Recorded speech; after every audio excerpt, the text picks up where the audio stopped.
Class 10 के MP board के सभी बच्चे 5 फरवरी के दिन आपका पेपर है और मैंने आपसे वादा किया कि कोई कसर नहीं छोड़ूंगा आपको टॉपर बनाने में।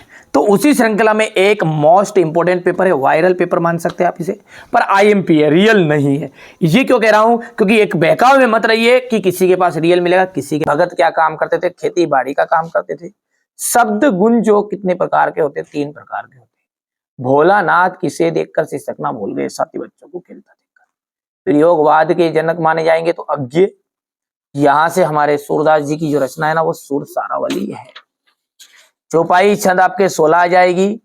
जैसा कि आप जानते हैं कि अर्थ के आधार पर हम 8 प्रकार के होते हैं और बाल गोविंद भगत का बेटा सुस्त तथा बोधा था। नाटक सम्राट है जे शंकर प्रसाद। राम वृक्ष बेनीपुरी पिता के फूल। परिणाम वाचक आ जाएगा आपका क्रिया का के परिणाम का बोध। हिरोशिमा का आपका जाए रेलगाड़ी पर लिखा हुआ, ठीक है। और वाराणसी उत्तर प्रदेश, ये है आपका जे शंकर प्रसाद का जन्म स्थल। और आवश्यकता से अधिक बढ़ा चढ़ाकर कहना आपका अतिशयोक्ति अलंकार का उदाहरण है। एक से अधिक अर्थ व्यक्त करने वाले शब्दों को हम क्या कहते हैं? उसे कहते हैं अनेकार्थी शब्द।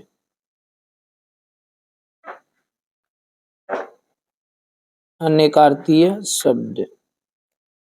लोकोक्ति या कहावत किसे कहते हैं? ऐसा कथन जो विशेष अर्थ होता है। ऐसा कथन जिसका विशेष अर्थ होता है। जिसका विशेष अर्थ होता है, ठीक है। ड्राइवर कम गाइड का नाम क्या था? जितेन नारगे, ठीक है। यहां पर हो जाएगा जितेन नारगे। शिव का धनुष किसने तोड़ा था? राम ने। भयानक रस का स्थायी भाव था भेय।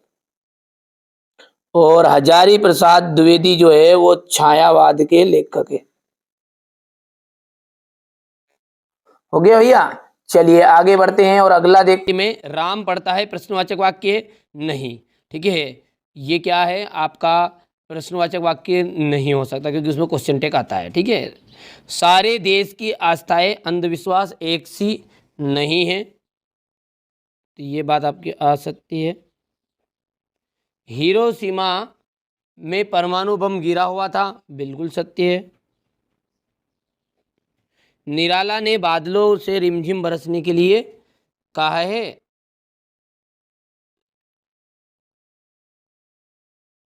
असत्य, क्योंकि उसे गरजने के लिए कहा है बादलों को, तो रिमझिम बरसने के लिए नहीं बोला है। चौपाई छंद में 24 मात्राएं होती है, नहीं भैया 16 होती है, तो ये बात आपकी हो जाएगी असत्य। बाल गोविंद भगत ग्रस्त नहीं थे, ठीक है, तो ये आपका देखिए बाल गोविंद भगत ग्रस्त नहीं थे, तो ग्रस्त थे, तो ये बात है आपकी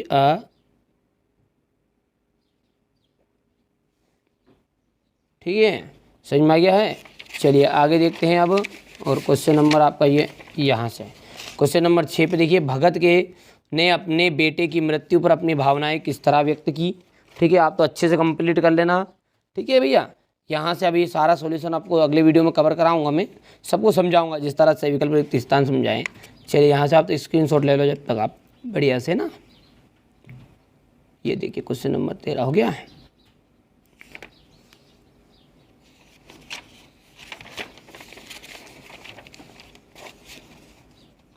ये क्वेश्चन नंबर 14। जिनको नंबर लाने हैं ना तो वो तो करेंगे कंप्लीट, है ना। अब जिनको भरोसा ही नहीं है भैया उनका कोई उपाय नहीं है ना। यहाँ से देखिए क्वेश्चन नंबर ये 6 है। ये क्वेश्चन नंबर आपका 6 का अथवा है। ये यहाँ पर गांव का सामाजिक संस्कृति का परिवेश हसार चढ़ते ही उल्लास से क्यों भर जाता है, हो गया। ये क्वेश्चन नंबर 7 है। ये इसका अथवा वाला देख लीजिएगा। राम वृक्ष बेनीपुरी, हो गया ये भाषा शैली, यहाँ से साहित्य में स्थान। इसके बाद में यहाँ से देख सकते हैं आप, हो गया इतना ये 9वां समास विग्रह। फटाफट स्क्रीनशॉट लेते जाओ क्योंकि समय कम है आपके पास, है ना, फिर याद कब करोगे। ये आपका बच्चे माता पिता के प्रति अपने प्रेम को कैसे अभिव्यक्त करते हैं, ये यहाँ से अथवा है। ये 11वां क्वेश्चन है आपका, ये इसका अथवा है।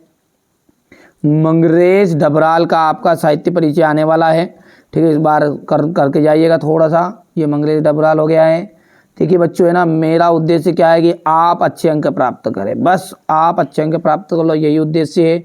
6 तरह के पेपर दिए मैंने, यदि 99% बनानी है जिस बच्चे को, तो 6 पेपर दे रहे हैं, ठीक है। क्योंकि देखिए भाई साहब, ये रिजल्ट है ना बच्चों का, ये छाती ठोक के कह सकता हूँ कि कोई ये रियल पेपर देख के नहीं बनाया है। खास चीज़ें बताइए, पर हाँ पढ़ो, ऐसी चीज़ें पढ़ो कि जो परीक्षा में आए। अब वो चीज़ें क्यों पढ़ रहे हो, ये आएगी 100%, मैं बता तो रहा हूँ, आपसे कह रहा हूँ, बस खत्म हो गई, सीधी सी बात है। भाषा हो गई है, ये अलंकार हो गया, छंद हो गया है, ये साहित्य में स्थान। सूर्यकांत त्रिपाठी निराला का है अगला, तो ये सूर्यकांत त्रिपाठी निराला की रचनाएं देख सकते हैं, अनामिका, परिमल, गीतिका, कुकुरमुत्ता, भाव पक्षी देखिए इनका, ठीक है भैया। कला पक्ष और साहित्य में स्थान भी करके जाइएगा। लक्ष्मण के द्वारा वीर योद्धा के संबंध में बताई गई 2 विशेषताएं बताइए। तो वीर कभी भी वीरता का बखान नहीं करते, ठीक है। योद्धा कभी भी विनम्र और धैर्यवान होते हैं, वो कभी भी अभिमान नहीं करते हैं, ठीक है भैया। कवि के अनुसार फसल क्या है। इसके बाद में होली के आसपास प्रकृति में जो परिवर्तन दिखाई देते उन्हें लिखिए।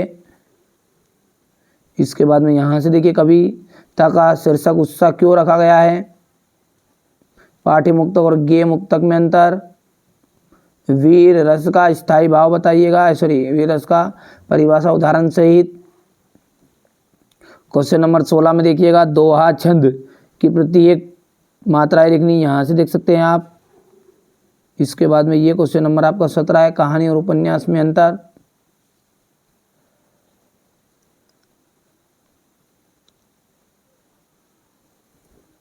यहाँ से क्वेश्चन नंबर 18 देखिएगा, स्क्रीनशॉट लेते जाओ यार। अब तो है ना भैया, समय कम है, अब इसमें क्या समझाएं, क्या आपको पढ़ाएं। पहले मैंने बहुत पढ़ाया, बहुत समझाया, विषय आपको समझ में नहीं आई। बहुत सारे बच्चों को रियल पेपर चाहिए ना, तो लो रियल पेपर और जाके परीक्षा में मिलान कर लेना, ठीक है। किसी के पास भी रियल नहीं है मेरे भाई, बार बार कह रहा हूँ मैं, अभी भी मौका है, सुधर जाओ, पछताओगे नहीं तो हाथ पे हाथ धर के वहाँ पर रोना पड़ेगा। जो छाती ठोक के कह रहे ना, हाँ रियल पेपर तो हमारे पास आएगा ही सही, आएगा सही, हम फेसबुक पे दे देंगे, तो हम टेलीग्राम पे दे देंगे ना, वहाँ दे देंगे ना, वहाँ दे देंगे। किसी के पास कुछ नहीं आना, तुम्हारा बाप लगता वहाँ पे बैठा है, दे देगा पेपर तुम्हें। ये देखो, ठीक है, ये चीज़ें पढ़ो आप तो। जिनको पढ़ना है पढ़िए, जिनको भरोसा नहीं है मत पढ़िए, सीधी सी बात है। मेरा उद्देश्य ये 100 बच्चे चाहिए मेरे को, ऐसे चाहिए जो बिल्कुल टॉप करे बस, और वो छाती ठोक के कहे कि नहीं हम यहाँ पर इस चैनल से पढ़े थे और टॉपर का बने हम, है ना। बस ऐसे बच्चे चाहिए यार भाई। ये हो गया इतना। यहाँ से लखन कहा हंसी हमरे जाना, सुनऊं देव सब धनुष समाना। लखन जो है ना, वो हंसकर कह रहे हैं कि हमें तो सब धनुष प्रिय है, अप्रिय है, दोनों सब धनुष हमारे लिए एक समान है ना। का छाती छड़ो लाभु जनु तोरे, देखा राम नयन के भोरे, यानी इससे आपकी ऐसी कौन सी प्रीति है कि गुरुवर आप हम पे बड़ा क्रोध हो रहे हो। तो ये देखिएगा, यहाँ से संदर्भ प्रसंग है ये। लक्ष्मण जी परशुराम को मुस्कुराते हुए कहते कि हे देव, हमारे लिए तो छोटे बड़े सभी धनुष समान है, ये पुराना धनुष है, इसको राम जी ने इसे नया समझ कर देखा था, तो यहाँ छूते ही टूट गया। अब इसमें राम का कोई दोष नहीं है, आप बिना किसी कारण के क्रोधित हो रहे हो। और लक्ष्मण की यहाँ बात सुनकर परशुराम जी बोलते हैं, हे दुष्ट, तुमने मेरे क्रोधी स्वभाव के बारे में नहीं सुना है क्या? तुमको बालक जानकर मैं नहीं मार रहा हूँ। हे जड़ बुद्धि, तुम मुझे मुनि मात्र ही मत समझो, ठीक है। और समस्त संसार जानता है कि मैं क्षत्रियों का क्या हूँ, विरोधी हूँ। तो ये यहाँ से आप संदर्भ प्रसंग व्याख्या लिखनी है। ये संदर्भ प्रसंग हो गया, व्याख्या आधा हिस्सा हो गया और आधा हिस्सा ये यहाँ पर है। चलिए, ये संदर्भ प्रसंग है, ठीक है, हो गया। और ये आपकी व्याख्या रहेगी, ये भावार्थ मतलब क्वेश्चन नंबर 21 है ये लाउड स्पीकर वाला, हो गया। ठीक है, इसके बाद में ये अब उसका अथवा रहेगा यहाँ पर, ये आपका 23वां, तो ये तो आपको याद होगा है ना, निबंध तो अच्छे कर लेते विद्यार्थी।